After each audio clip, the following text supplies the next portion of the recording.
the next time you're squeezed into a middle seat, paying extra for your bag, and wondering why flying feels less like a luxury and more like a bus ride in the sky. You're actually experiencing a brilliant and brutal financial strategy. Welcome to the real economics of modern aviation, where the ticket price is often the least profitable part of the journey. The average major airline makes a profit of just $7 to $12 per passenger. That's less than the cost of the in-flight meal you might not even get anymore. For an industry that moves billions of people and generates nearly $1 trillion in revenue globally, those are razor-thin margins. Yet, airlines survive, and some even thrive, through a masterclass in financial alchemy that turns everything except your ticket into a revenue stream. It's a story of high-stakes gambling, psychological manipulation, and an industry that treats bankruptcy as a routine business strategy. Let's start with the ticket itself. Airlines don't price seats based on what it actually costs to fly you from A to B. Instead, they use a concept called marginal cost pricing. An empty seat on a departing plane generates zero revenue. So, if selling you that last-minute ticket for $99 covers just the incremental cost of your bag and the jet fuel you'll consume, and maybe a snack, it's better than nothing. This creates a bizarre reality where two people sitting side by side could have paid drastically different prices, all based on complex algorithms predicting demand. The goal isn't to make a big profit on your seat, but to ensure the plane is full enough to cover the massive fixed costs of the aircraft, crew, and airport fees. So if they're not making money on tickets, where does the profit come from? Enter the ancillary revenue revolution. In 2022, global airlines generated over $100 billion from fees for things like checked bags, seat selection, priority boarding, and on-board food and Wi-Fi. For some ultra-low-cost carriers, these ancillary fees can account for 40 to 50% of their total revenue. Your $30 checked bag fee, it might cost the airline $5 to handle. That's pure profit. This model explains the relentless push to shrink legroom and carry-on size, creating pain points they can then charge you to relieve. It's a brilliant, if frustrating, business model. Commoditize the base fare to get you in the door, then monetize every aspect of your discomfort and convenience. But the crown jewel of airline financial engineering isn't baggage fees. It's their loyalty programs. This is where the real alchemy happens. Major airlines have spun off their frequent flyer programs into separate, incredibly valuable businesses. For example, Delta's Sky Miles program was valued at over $30 billion in a recent assessment, more than the market capitalization of the airline itself at times. Here's the magic. Airlines sell miles in bulk to credit card companies for billions of dollars up front. The banks then give those miles to customers as sign-up bonuses and rewards, encouraging massive spending. The airline gets cashed today for miles that may be redeemed years in the future, or may never be redeemed at all. Meanwhile, they control the price of a reward seat, constantly devaluing the miles in your account. It's a perpetual motion machine of free cash flow. Of course, to fly planes, you need fuel, and jet fuel is the single largest operating cost for any airline, often consuming 20 to 30% of their budget. Its price is wildly volatile, tied to global oil markets and geopolitics. So airlines engage in high-stakes gambling known as fuel hedging.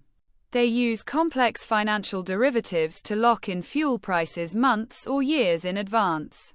Get it right, like Southwest famously did in the early 2000s. And you gain a massive competitive advantage while rivals suffer.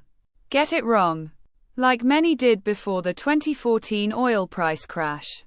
And you're locked into paying $120 per barrel while the market price is $50.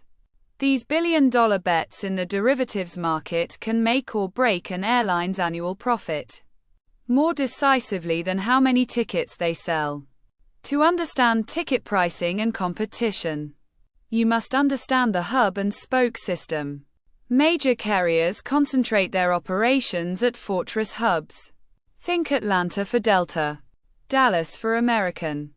They control upwards of 70 to 80% of the gates at these airports, creating a local monopoly.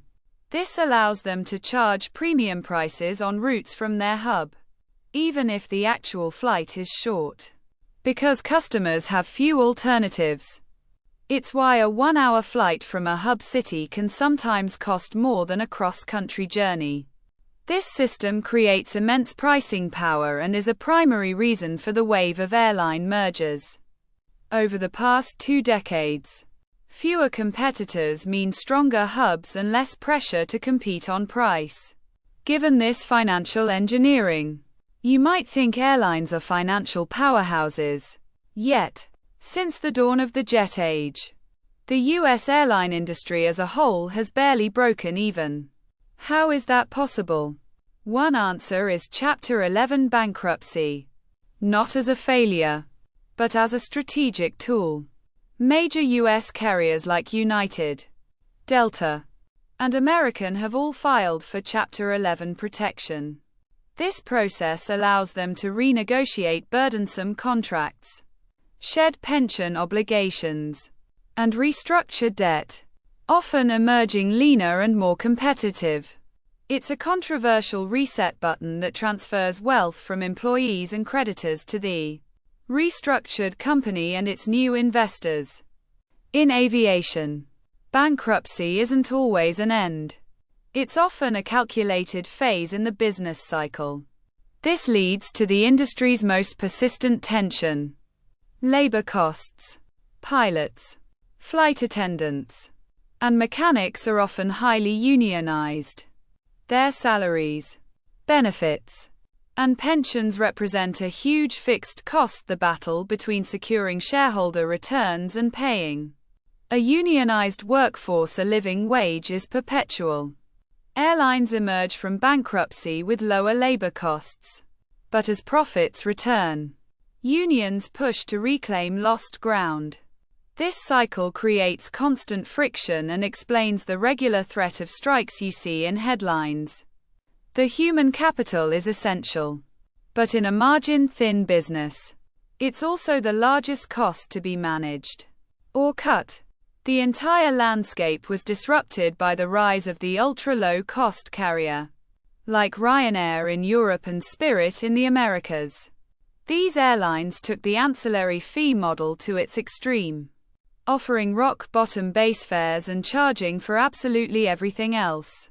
They operate one type of aircraft to reduce training and maintenance costs, fly point-to-point to avoid expensive hub airports, and maximize aircraft utilization by getting planes turned around in 25 minutes.